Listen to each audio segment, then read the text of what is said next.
আমার ছবিটা তুলেন না ভাই।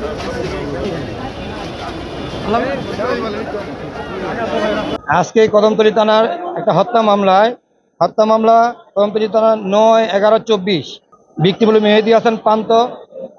ওনাকে গুলি করে হত্যা করে এই মামলায় বিজ্ঞ আদালতে হাসানুল হক ইনু, রাশেদ খান মেনন ও পলক জুনায়েদ আহমেদ পলক এই স্বৈরাচারী হাসিনার 3জন প্রেতাত্মাকে নিয়ে আসা হয় সুনির্দেশ দেখানোর জন্য। বিজ্ঞ আদালতে শুনানি হয়, বিজ্ঞ আদালত সুনির্দেশ মঞ্জুর করেন এবং জেল হাজতে প্রেরণ করেন। পলকের কথা বলতে যদি হয়, আপনারা জানেন স্বৈরাচারী হাসিনার যখন ছাত্র আন্দোলন তুঙ্গি, ছাত্ররা যখন রাজপথে, তখন উনি কি করেছেন, নেটওয়ার্ক বন্ধ করে দিয়েছেন। তার জন্য হাজার হাজার মানুষ ক্ষতিগ্রস্ত হয়েছে, পঙ্গু হয়েছে, হত্যা হয়েছে, শহীদ হয়েছে। বিজ্ঞ আদালতে জানেন এটা।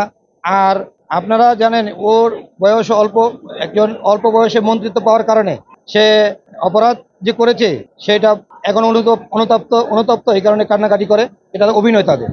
আজকে এই স্বৈরাচারী হাসিনা বিভিন্ন জায়গায়, সব জায়গায় তার সিপাহসালার দিকে রেখেছেন এবং আস্তে ধীরে তাদেরকে সরানো হয়েছে এবং তাদেরকে মানসিকভাবে প্রস্তুত করা হয়েছে এই বাংলাদেশের উন্নয়ন।